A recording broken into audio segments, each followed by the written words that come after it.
Que se passerait-il si Roronoa Zoro, le célèbre bretteur de One Piece, se retrouvait dans l'univers de Bleach? Comment s'adapterait-il à un monde rempli de Shinigami, de Holo et de Reiatsu écrasants? Aujourd'hui, on va plonger dans un scénario captivant où Zoro débarquerait dans la Soul Society. Entre sa puissance brute et son sens unique de l'orientation, pourrait-il devenir un véritable Shinigami ou même affronter les Espadas? Restez jusqu'à la fin de la vidéo pour le découvrir.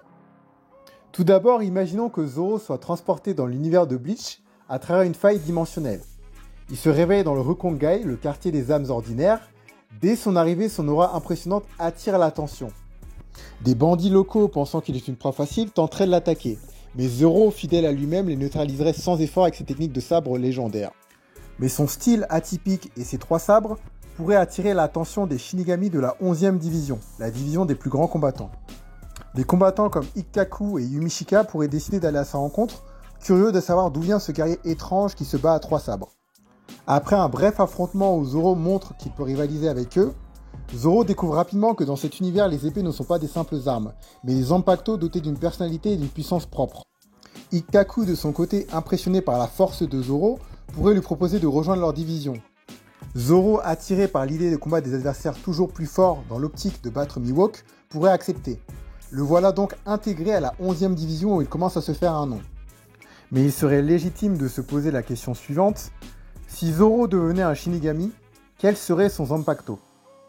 Compte tenu de sa personnalité et de son style de combat, son épée reflèterait probablement son esprit indomptable. Imaginons un Zanpakuto nommé Santoryuken, donc l'épée du dragon à 3 têtes, un clin d'œil à son style à 3 épées. En libérant son Shikai, il pourrait invoquer des dragons d'énergie tranchante capables de découper tout sur leur passage. Après la libération de son Shikai, Zoro pourrait attirer l'attention d'un capitaine qui adore se battre, pour qui le combat, c'est un mode de vie. Je veux bien sûr parler de Zaraki Kenpachi, capitaine emblématique de la 11e division. Imaginez une scène où Zoro se tient face à Zaraki Kenpachi, l'un des combattants les plus redoutables de l'univers de Bleach. Ce duel serait marqué par une intensité pure et brute, sans technique sophistiquée, mais avec une puissance écrasante et un respect mutuel pour la force de l'autre. Zaraki, avec son Reiatsu terrifiant, étoufferait l'air autour de lui, forçant Zoro à puiser dans toutes ses ressources pour tenir le coup. Dans un ultime échange, Zoro parviendrait à déjouer la puissance brute de Zaraki avec une combinaison de stratégie, d'endurance et un éveil partiel de son Zanpakuto. Cette victoire symboliserait le respect total de la division 11 et Zaraki, bien qu'amusé par la défaite, pourrait le désigner comme digne successeur pour diriger la division. Zoro pourrait devenir donc en un temps record le capitaine de la 11e division. En tant que capitaine fraîchement nommé de la division 11, Zoro pourrait découvrir les intrigues entourant l'exécution de Rukia Kuchiki. L'idée qu'une exécution soit dictée par des règles arbitraires plutôt que par l'honneur ou la justice pourrait entrer en conflit avec son propre code moral. Zoro pourrait donc voir en Ichigo un jeune homme prêt à risquer sa vie pour une cause noble, et cela pourrait lui rappeler ses propres convictions. Ce sentiment d'affinité pourrait le pousser à rejoindre Ichigo et ses alliés dans leur quête pour sauver Rukia. Alors que Zoro s'engage dans l'opération pour sauver Rukia, il pourrait se retrouver face à un dilemme. Continuer à suivre Ichigo et ses alliés ou venir en aide à Kenpachi Zaraki, son ancien rival devenu un allié inattendu. En apprenant que Zaraki est confronté simultanément à 2 capitaines redoutables, Tousen et Komamura, Zoro pourrait intervenir et aider Zaraki à combattre ses 2 adversaires redoutables.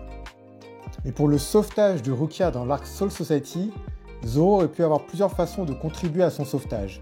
Notamment un affrontement avec Renji à Barai, il aurait pu intercepter Renji avant son combat contre Ichigo. Avec sa maîtrise des 3 sabres, il aurait pu non seulement le battre facilement, mais aussi lui faire douter de son allégeance envers la Soul Society et le Gotei 13. Mais connaissant son sens de l'orientation hors du commun, il aurait pu facilement se retrouver dans une embuscade et combattre simultanément plusieurs lieutenants, comme Izuru Kira, Shuei Izagi ou encore Tetsuzaemon Iba. Mais cela aurait pu démontrer toute sa capacité à tenir tête à plusieurs adversaires à la fois et permettre à Ichigo d'avancer plus facilement. Mais au-delà d'aider Ichigo, il aurait pu également fournir une aide non négligeable à Ishida et Shad lors de leur duel contre 2 capitaines, Mayuri Kurotsuchi et bien sûr Shunsui Kyoraku. Si Zoro avait eu un rôle plus direct, il aurait pu être celui qui a interrompu le processus d'exécution à l'aide d'une attaque à longue portée ou en détruisant le Sokyoku avec ses techniques de coupe destructrice. Pour résumer, Zoro ne se contenterait pas de suivre Ichigo, mais jouerait un rôle crucial en couvrant ses arrières, en affrontant des ennemis redoutables et en inspirant les autres à se battre avec tout ce qu'ils ont. Il aurait été un atout incroyable dans le sauvetage de Rukia. Maintenant, imaginons le rôle que Zoro aurait pu jouer dans l'arc des Espadas. Dans l'arc des Espadas, Zoro aurait été une force cruciale aux côtés d'Ichigo, Chad et Uryu dans le but de sauver Orihime. Son application transformerait plusieurs moments clés et renforcerait le groupe dans leur mission pour sauver Orihime et affronter ainsi Aizen. Zoro pourrait se charger d'affronter plusieurs des fractionnes des Espadas par exemple, montrant son incroyable capacité à tenir tête à des adversaires multiples. Il pourra affronter des adversaires comme Jovega ou encore Nirge Parduok, qui sont, je rappelle, les subordonnés de Baragan, l'Espada numéro 2. Zoro démontrerait sa capacité à anticiper leurs attaques combinées. Leur utilisation du Sonido pour se déplacer rapidement serait contrebalancée par son instinct et son haki. Mais au-delà des fractionnes, Zoro serait l'un des rares membres du groupe capable de tenir tête à un Espada en duel. Un affrontement contre Grimmjow ou Noitora aurait été épique. En battant ou en affaiblissant un Espada, Zoro ouvrirait la voie pour qu'Ichigo puisse se concentrer sur Ulquiorra ou Grimmjow, augmentant les chances de succès de l'équipe. Ainsi, lors de l'affrontement final contre Aizen, Zoro aurait pu être une distraction précieuse, utilisant sa maîtrise du Haki pour tenter de contrer le pouvoir hypnotique de Kyoka Suigetsu. Bien qu'il ne battrait pas Aizen, sa volonté indomptable et son style de combat imprévisible donneraient aux autres l'opportunité de le frapper. Pour conclure, que ce soit contre les fractionnes, les Espadas ou même Aizen, Zoro pourrait prouver assez largement qu'il aurait sa place pour aider Ichigo dans sa quête pour sauver Orihime. Sa ténacité, sa loyauté et sa maîtrise du combat feraient de lui un acteur clé dans la victoire contre Aizen et ses troupes. Si Zoro avait été présent lors de la guerre contre Iwatch et les Sternritter, son rôle aurait été crucial dans plusieurs affrontements. Parmi les Sternritter, plusieurs combattants auraient pu offrir à Zoro un duel à la hauteur de son talent. On pourrait imaginer par exemple un affrontement contre Jugram Ashwalt, le bras droit de Iwatch, ou encore contre Basby ou Gérard Valkyrie, le Sternritter capable de devenir plus fort à chaque coup reçu. Imaginez un duel où Zoro, malgré son acharnement, verrait son adversaire grandir en puissance après chaque assaut. Et enfin, dans l'affrontement final contre Iwatch, Zoro aurait pu jouer un rôle essentiel en soutenant Ichigo, peut-être en lui offrant une ouverture grâce à un coup décisif qui aurait affaibli le roi des Quincy avant le coup final d'Ichigo.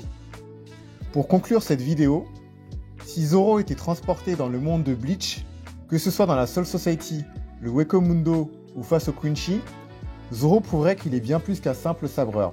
Son style unique, sa force brute et sa capacité à s'adapter en feraient un guerrier exceptionnel dans l'univers de Bleach. À chaque arc, il se distinguerait, devenant un allié clé pour Ichigo dans sa quête pour protéger les mondes. Mais maintenant, c'est à vous de jouer. Si Zoro était réellement dans le monde de Bleach, quel serait selon vous son plus grand exploit? Quel adversaire aurait-il affronté en duel? Dites-moi votre scénario en commentaire et si cette vidéo vous a plu, n'oubliez pas de liker, de vous abonner et d'activer la cloche pour ne rien manquer des prochains crossovers épiques. Et à très bientôt pour une nouvelle vidéo. Je suis là pour les vrais, des analyses pointues comme les Hawkeye. Chaque vidéo c'est du lourd, c'est carré. Viens dans la team, on va tout décortiquer.